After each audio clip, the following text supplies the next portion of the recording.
हम जिस समय में जी रहे हैं हमने डेमोक्रेसी को as an ideal form of government ही जाना है, लेकिन क्या डेमोक्रेसी केवल एक फॉर्म ऑफ गवर्नमेंट है?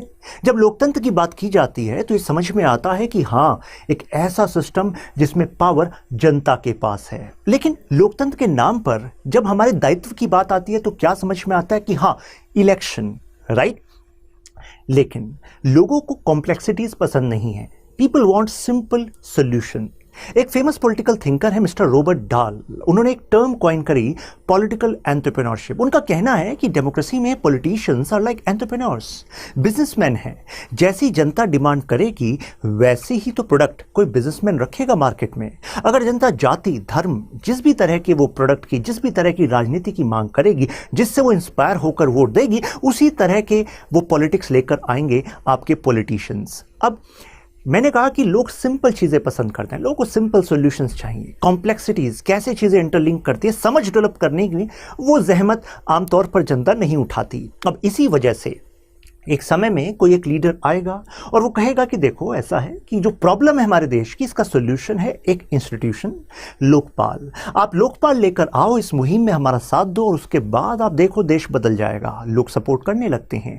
ऐसी कोई दूसरा नेता आएगा, वो कहेगा कि देखो, देश की समस्या मैं समझ गया हूं। असली समस्या है कि काला धन जो स्विट्जरलैंड में है, एक बार आप मेरे साथ आओ, वो वापस आएगा और फिर आपकी जिंदगी बदल जाएगी। लोग उसे समर्थन करने लगते हैं। दूसरा कोई नेता आएगा, वो कहेगा देखो, अब तक तो आपके साथ हुआ ही नहीं है न्याय। न्याय कैसे होता है वो तो मुझे पता है, यानी कि आपके अकाउंट में इतना मिनिमम पैसा आएगा और फिर जाकर आपके साथ न्याय होगा। अब उससे जुड़े जो इश्यूज हैं उस पर जनता अपना समय नहीं देती और इस वजह से जिस तरीके से जनता को बेसिकली मोल्ड करना है अपने बेसिकली वोट बैंक के लिए, उस तरीके से मोल्ड किया जाता है। अब ये प्रॉब्लम आज की ही नहीं है, ये प्रॉब्लम एंशिएंट टाइम से चलती आ रही है। तो चलिए सबसे पहले तो वहां पर चलते हैं जहां से डेमोक्रेसी का आइडिया सबसे ज्यादा पॉपुलर हुआ, यानी कि एंशिएंट ग्रीस में। वहां पर मिस्टर सोक्रेटिस एक तरीके से फादर ऑफ फिलॉसफी कहे जाते हैं। इन्होंने कहा कि democracy, I don't like it the way it was actually working in Athens. तो ही वाज इन एथेंस, जहां पर आज आप ग्रीस देखते हैं। तो इनका कहना था कि जरा इस बात को समझो, जैसे इनके शिष्य थे प्लेटो, उन्होंने एक बुक लिखी रिपब्लिक, और उसमें डायलॉग की फॉर्म में वो समझा रहे हैं कि उनके गुरु सोक्रेटिस क्या कहते थे, यानी कि सोक्रेटिस वाज गुरु एंड उनके शिष्य प्लेटो। तो इस डायलॉग में वो सोक्रेटिस एडेमेंटस से कहते हैं कि एक एग्जाम्पल लीजिए और आप सभी उस एग्जाम्पल का खुद भी सोचकर जवाब दीजिएगा। अगर आप एक शिप में जा रहे हैं, उस शिप को चलाना है, तो ऐसे में जितने भी लोग उस शिप में हैं, क्या सभी लोग, अगर हम कहें कि आप जिस तरीके से शिप चलना है उस सब में आपका बराबरी हम देखेंगे, मींस आप सब बराबर के हकदार हैं उस फैसले में, तो क्या ऐसे में शिप बेहतर चल पाएगा? या फिर किसी ऐसे व्यक्ति को अपॉइंट किया जाए जिसके पास रियल एक्सपीरियंस है उस शिप को चलाने का? तो आप सब कहेंगे सर बेसिक सी बात है, हम तो कहेंगे जिसके पास एक्सपीरियंस है वही शिप को चलाए। लेकिन सोक्रेटिस कहते हैं कि डेमोक्रेसी में हो क्या रहा है, ये मानकर चलिए कि आपका देश वो शिप है और ऐसे में शिप को चलाने की जिम्मेदारी, उस महत्वपूर्ण फैसले में आपने सबको अधिकार दे दिया है, और ऐसे लोगों को अधिकार जिनको समझ नहीं है। अब इस बात से आप में से कई लोग खफा हो सकते हैं सोक्रेटिस से, लेकिन पहले सोक्रेटिस की पॉइंट को तो समझ लीजिए। वो कह रहे हैं कि देखिए, अब होगा क्या, इससे नेशन फेल हो जाएगा, आपका राष्ट्र जो है वो गर्त की स्थिति में चला जाएगा, जैसे कि उस शिप का हाल होगा। तो ऐसे में वो कह रहे हैं कि देखिए, जो वोटिंग राइट है वो एक स्किल है। वोट एक स्किल है जिसके लिए लोगों को सिस्टमैटिकली आपको सिखाना होगा कि एक्चुअली किन मुद्दों पर आपको वोट देनी चाहिए, किन मुद्दों की आपको मांग करनी चाहिए। अगर आप ऐसा नहीं कर रहे हैं तो डेमोक्रेसी का जो आधार है, डेमोस का मतलब होता है लोग, वही कमजोर रह गए तो देश कहां से मजबूत हो जाएगा? मजाक कर रहे हैं क्या आप? राइट? तो सोक्रेटिस कह रहे हैं कि क्या ये लोग मजबूत हैं वहां पर? तो एडेमेंटस ने कहा नहीं, ये तो बात आपकी सही है, लोग तो मजबूत नहीं है। तो एडेमेंटस ने कहा कि लोगों के पास समय कहाँ है, लोग अपने काम को देखें जहां से उन्हें आर्थिक मींस, इकोनॉमिक मींस को गेन करना है, या फिर वो पॉलिटिकल इश्यूज की बात करें। हर कोई ना तो इंटरेस्टेड है ना कैलिबर रखता है, तो फिर देश चलेगा कैसे? तो सोक्रेटिस ने कहा इसी वजह से तो मैं कहता हूं, यानी कि भागीदारी तो जरूरी है, लेकिन भागीदारी उनकी करो जो इंटेलिजेंस रखते हो उसमें भागीदार बनने के। साथ में जो व्यक्ति फैसला लेता है, उस फैसले लेने वाले व्यक्ति को हम ऐसे चुने जिसकी एक्चुअली क्षमता हो उसको गवर्न करने की।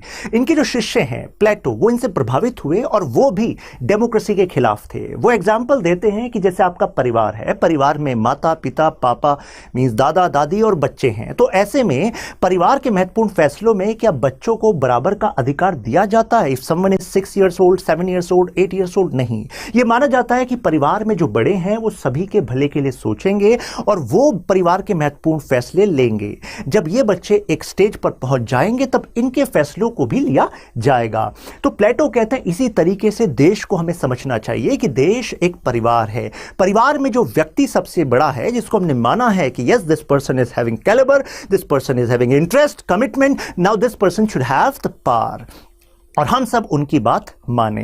तो जो प्लेटो थे और सोक्रेटिस थे, ये एक ही ट्रेडिशन से निकलते हैं, क्योंकि सोक्रेटिस के शिष्य प्लेटो हुए। सोक्रेटिस अपने शिष्यों को कह रहे थे कि हर चीज पर सवाल करना सीखो। जिस तरीके से एथेंस का सिस्टम चल रहा है, एथेंस वीक है। तो इन्होंने कहा अगर ऐसे ही इर्रेस्पॉन्सिबिलिटी रही तो टर्मोइल बढ़ जाएगा। लेकिन इसका हश्र क्या हुआ? सोक्रेटिस ने खुद डेमोक्रेसी के नेगेटिव आउटकम को अपनी लाइफ पर ही देखा। वहां के उस टाइम जो एरिस्टोक्रेट थे, यानी कि रूलिंग क्लास थी, कहने के लिए डेमोक्रेसी है, लोगों के पास वोट का अधिकार है, महत्वपूर्ण फैसलों में लोग सीधे एंगेज हो रहे हैं एथेंस में, लेकिन उसमें भी क्या हर कोई पॉलिटिकल अफेयर्स में इंटरेस्टेड और होगा? नहीं होगा, कुछ एक लोग होंगे ना, और वही फिर क्या बन जाएंगे? एरिस्टोक्रेट्स बन जाएंगे, पावरफुल लोग बन जाएंगे। उनको लगा कि अगर ये एजुकेशन सोक्रेटिस अपने शिष्यों को दे रहे हैं तो कहीं इनसे पावर ना छीन ली जाए। तो ऐसे में कहा कि आप देशद्रोही हैं, यानी कि आपको तो सजा देनी पड़ेगी। और ऐसे में चुना गया लोगों को ही कि आप आ जाइए पेंशन में, यानी कि आज के समय की जैसे हमारी पार्लियामेंट, और सीधा जनता तय करे कि सोक्रेटिस एक्चुअली इस बात के अपराधी हैं कि नहीं। और जनता ने फैसला क्या लिया? जनता ने कहा बिल्कुल ये अपराधी हैं, और सजा के तौर पर यह कहा गया कि आपको जहर का प्याला पीना पड़ेगा। तो यानी कि अब तो जो उनके शिष्य थे, जो उनके गुरु ने कहा था कि डेमोक्रेसी के फ्लॉज हैं कि लोग इग्नोरेंट हैं, और इग्नोरेंस से कभी भला हो सकता है क्या? नहीं हो सकता। तो ऐसे में फाइनली अब सोक्रेटिस क्या कर रहे थे?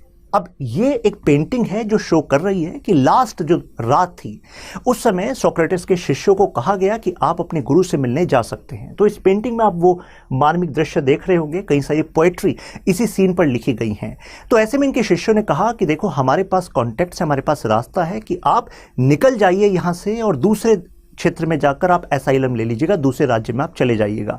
सोक्रेटिस का जवाब क्या आता है? सोक्रेटिस कहते हैं नहीं, सिस्टम के फ्लॉज हैं, मैं इस बात को मानता हूं। जनता ने गलत फैसला लिया, मैं मानता हूं, क्योंकि मैं जो बता रहा था अपने शिष्यों को वो तो जनता की भलाई के लिए बता रहा था, क्योंकि यही शिष्य आगे जाकर सिस्टम को होल्ड करेंगे, यही पावरफुल लोग बनेंगे।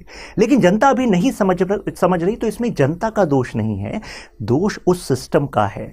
जनता को वैसी शिक्षा नहीं दी गई, जनता को वैसा एनवायरनमेंट नहीं दिया गया, और हमें कानून को सर्वोपरि मानना होगा। सोक्रेटिस कहते हैं कि अब आप मुझे अपॉर्चुनिटी दे रहे हो, मैं चला भी जाऊंगा, लेकिन मैसेज क्या जाएगा मेरी लाइफ से?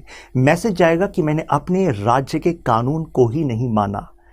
सोक्रेटिस इतनी गहरी इंपॉर्टेंस देते थे कानून को मानने में। उनका कहना था कि अगर मैं कानून को तोड़ूंगा तो मेरे साथ आगे जाकर अपनी कन्वीनियंस पर और लोग भी तोड़ेंगे, और अगर लोग कानून तोड़ने लग गए तो क्या हो जाएगा? लॉलेसनेस हो जाएगी। तो लॉलेसनेस होती है तो क्या होता है? कैओस होता है, और कितनी ही जिंदगियां बर्बाद हो सकती हैं, कितनी राइट्स, कुछ भी हो सकता है। तो lawlessness should not become as a trend, and my life should not become an example और होप फॉर लॉलेसनेस। तो ऐसे में वो लॉ को प्राइमरी मान रहे थे और उन्होंने जहर का प्याला पी लिया। अब इसके बाद सोक्रेटिस वाज नॉट एलाइटिस्ट, यानी कि कुछ लोगों को लगेगा कि यार ये आम जनता को पावर देने की बात नहीं कर रहे, यानी कि एलाइट माइंडसेट का बंदा है, इसको लगता है कि नहीं केवल कुछ लोग ही हैं दिमागदार। नहीं, सोक्रेटिस का कहना था कि उन लोगों को हमें जिम्मेदारी देनी चाहिए जो रेशनली सोच सकें, डेप्थ में जा सकें इश्यूज के। फॉर एग्जाम्पल, अगर मैं सोक्रेटिस की खुद की बात करूं तो he started as a stone mason, यानी कि एक मूर्तिकार थे वो, और फिर वो फादर ऑफ फिलॉसफी बन गए। उनका कहना था कि हर कोई किसी किसी काम में अच्छा हो सकता है, और इसी का इम्पैक्ट उनके शिष्य पर पड़ा। उन्होंने कहा कि देखो ये सिस्टम तभी बेहतर चलेगा जब हर कोई वो काम करे जिसमें वो एक्सपर्टीज रखता है या उसने सीखा है, और या अब वो कमिटमेंट रखता है, means this combination should be there, तभी वो सिस्टम चल पाएगा। तो ऐसे में उन्होंने कहा कि हर किसी को नहीं दे सकते जब तक ये लोग रेशनल नहीं है। अब आपको सोचना चाहिए, after so many years today, आज की बात करें, क्या आपको ये लगता कि आज भी ये होता है? यानी कि आज भी people vote on emotions and lack of knowledge about things, right? अभी भी हमारे वोटर्स अवेयर थोड़ी ना है। जैसे मैं डेमोक्रेसी की बात करता हूं तो इसके दो सेट्स आते हैं, एक तरफ तो है जनता और दूसरी तरफ है डेमोक्रेटिक इंस्टीट्यूशंस। तो हमें देखना पड़ेगा क्या डेमोक्रेसी जनता के बीच है? डेमोक्रेसी एज एन आइडिया वो कहता है कि लोगों के पास पावर है और हम सब बराबर हैं, हम सब का शोषण कोई एक पावरफुल इंस्टीट्यूशन यानी कि सरकार नहीं कर सकती क्योंकि हम सोर्स हैं पावर का। लेकिन क्या जनता आपस में ये इक्वालिटी, ये एम्पावरमेंट, इस वाली भावना से अवगत है? नहीं है। तो फिर किस बात की हम प्राउड फील करते हैं कि yes we are a true democracy? नहीं, we are a democracy in making. Democracy एक आदर्श है, अभी वहां नहीं पहुंचे हैं। जिस तरीके से डेमोक्रेसी चल रही है that's a bad idea of democracy. और डेमोक्रेटिक इंस्टीट्यूशंस की अगर हम बात करें, संस्थाओं की बात करें, क्या वहां पर लोकतांत्रिक जो विचार हैं क्या वो सही में पेनिट्रेट हो चुके हैं? वहां पर भी हमें फ्लॉज दिखते हैं। अभी एग्जाम्पल से आपको समझाता हूं। अनदर एग्जाम्पल देखिए, तो यहां पर सोक्रेटिस ने कहा कि डेमोक्रेसी में आप हमेशा देखना डेमागॉग्स बन जाएंगे, यानी कि कुछ लोग जो केवल अपनी कैरिज्मा से, अपनी सॉफ्ट टॉकिंग से लोगों को प्रभावित कर सकेंगे। जैसे कि वहां पर एक एग्जाम्पल था एलिजाबेथस, एक फेमस रिच स्मूथ टॉकर, और लोग उससे प्रभावित हो गए, कहा कि यही है एथेंस को आगे ले जाने वाला। और फिर इसी व्यक्ति ने लोगों के इस प्यार से पावर को लिया और फिर लोगों की ही पावर का दमन कर दिया और फिर एथेंस को बर्बादी की तरफ लेकर चले गए। तो वो क्यों हुआ? क्योंकि लोग किस बात पर प्रभावित हो गए? उनके कैरिज्मा पर, not with the knowledge sharp in. वहां तक तो सोचना ही नहीं है ना, इश्यूज तक जाना किसको है? लोगों को तो प्रभावित होना है जो चीज दिखती है या दिखाई जा रही है। तो ये एंशिएंट टाइम में भी हो रहा था और मुझे लगता है कि आप रिलेट कर रहे होंगे, आज के टाइम में भी हो सकता है। Now emotions and lack of knowledge. अब मैं आपको एक और एग्जांपल देता हूं। मान लीजिए एक फ्लाइट है, ठीक है, और उस फ्लाइट में दो पायलट्स आते हैं, आपको चुनना है। पायलट नंबर 1 वो कहता है कि देखिए मैं सिविल एविएशन की सभी गाइडलाइंस को फॉलो करूंगा और आपको सेफली आपकी डेस्टिनेशन पर पहुंचा दूंगा। This is pilot A. Now pilot B, अरे टेंशन क्यों ले रहे हो, पहुंच तो जाते ही हैं। मैं आपको बिजनेस क्लास की फैसिलिटी दूंगा, यानी कि आप सभी बिजनेस क्लास में जाएंगे, सेम प्राइस में जाएंगे और बीच में entertainment and everything, food, cuisine, सब कुछ लाजवाब होगा। तो मुझे बताइए अब आप किसको चुनेंगे आपकी फ्लाइट का पायलट? मोस्ट लाइकली आप पायलट बी को चुनेंगे। कारण पहुंचा तो सभी देते हैं, सेफ्टी क्या है? सेफ्टी सबसे पहले तो है बिजनेस क्लास, क्यूजीन्स, एंटरटेनमेंट। ये नहीं सोचा कि ये पायलट जो प्रॉमिस कर रहा है, ये जो चीजें, कोई भी गुड्स या सर्विसेज अगर मिलती हैं तो पैसा लगता है। पैसा आएगा कहां से? जो सर्विसेज लेते हैं वहीं से पैसा आता है। ये डेमोक्रेसी का रूल है। लेकिन क्या लोग इस पर सोचते हैं? नहीं। इमोशंस, लैक ऑफ नॉलेज, जिस तरीके से मतलब लोगों की डिजायर से खेला जाता है, डिजायर से खेला जाता, आपने चुन लिया कि चलो हमें तो ये चाहिए, फ्री में हमें बिजनेस क्लास मिल जाएगी, फ्री में हमें एंटरटेनमेंट क्यूजीन्स मिल जाएगी, लीजिए एंटरटेनमेंट क्यूजीन्स। पैसा कहां से आएगा? कहीं ना कहीं आपसे ही आएगा। शुरुआत का कुछ ऑफर आपको दिखेगा, लेकिन अल्टीमेटली किसी दूसरे तरीके से प्यार से टैक्स को बढ़ा दिया जाएगा और कहा जाएगा ये तो बढ़ाना पड़ेगा, देश मुश्किल में, क्या करें? आपको लगेगा देश मुश्किल में, सही बात, अब तो देना पड़ेगा। राष्ट्रभक्ति पर बात आ गई। तो अल्टीमेटली प्रॉब्लम कहां थी? प्रॉब्लम उस पायलट में थोड़ी ना थी। पायलट ने तो अपॉर्चुनिटी देखी और आपके सामने ऑप्शंस रखे। यही होता है डेमोक्रेसी में। बताइएगा कमेंट्स में, होता है कि नहीं होता है। Now why people are fond of democracy? क्यों चाहिए आपको डेमोक्रेसी? सबसे पहले सोचिए, जब डेमोक्रेसी नहीं थी तो क्या चल रहा था? चलिए बात करते हैं मिडाइवल टाइम की। जब डेमोक्रेसी एज एन आइडिया आया नहीं था तो राज कौन करता था? राजा राज करते थे। और राजा किस आधार पर राज करते थे? कोई लॉजिक तो होना चाहिए ना। कहा जाता था कि सोर्स ऑफ पावर जो है ना राजा का, वो एक्चुअली ईश्वर है और ईश्वर के खिलाफ आ सकते हो क्या? नहीं आ सकते। तो डिवाइन राइट्स की थ्योरी चलती थी। ईश्वर सोर्स हो गए, राजा उसके मैसेंजर हो गए। और आपका जो जीवन अगर अच्छा चल रहा है तो you should be thankful to the king, और अगर खराब चल रहा है तो यू शुड थिंक। अब ऐसे में जो धर्म के जो एक्चुअली इंटरप्रेटर हैं, पुजारी हैं, पादरी हैं, वो आपसे कहेंगे कि देखो आपके पुराने कर्म हैं या आपको ईश्वर जो है प्योरीफाई करना चाह रहे हैं, तो एंड्योर दिस पेन। तो ऐसे जब चल रहा था सिस्टम, उसके बाद आइडिया आया कुछ पॉलिटिकल थिंकर को, ये कब तक चलता रहेगा?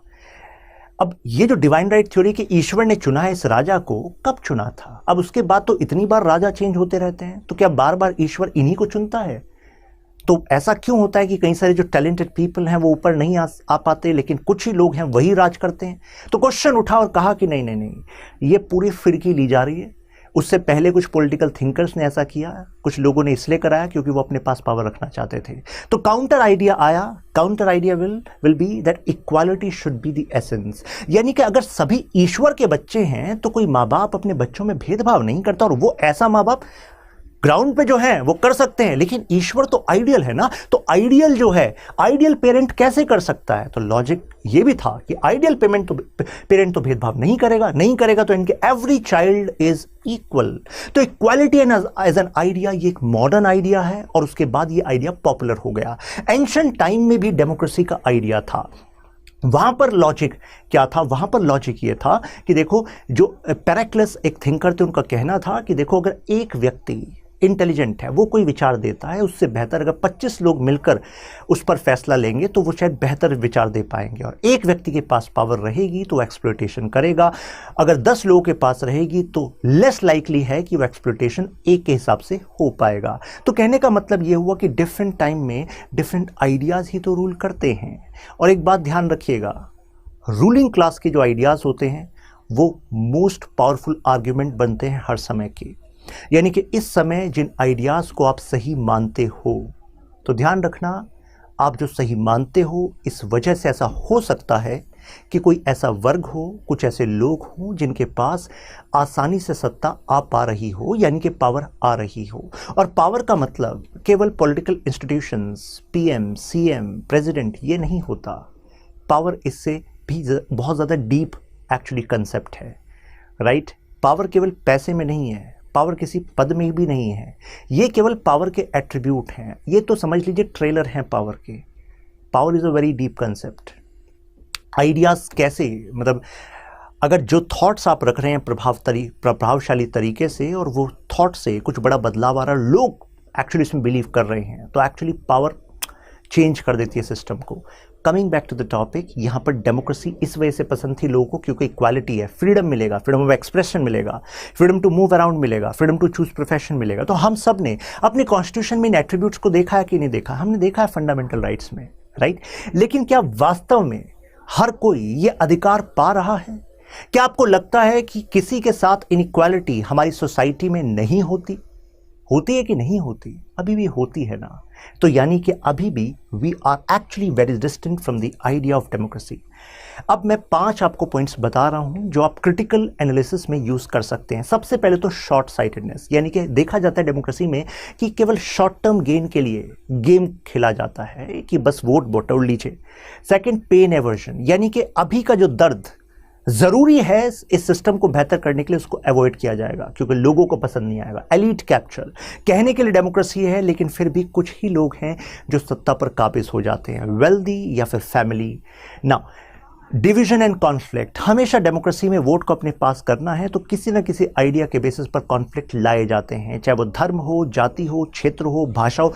आप हमेशा देखेंगे किसी न किसी एक बेसिस पर मोबिलाइज किया जाएगा लोगों को, क्योंकि डेवलपमेंट के आइडिया पर मोबिलाइजेशन टफ है।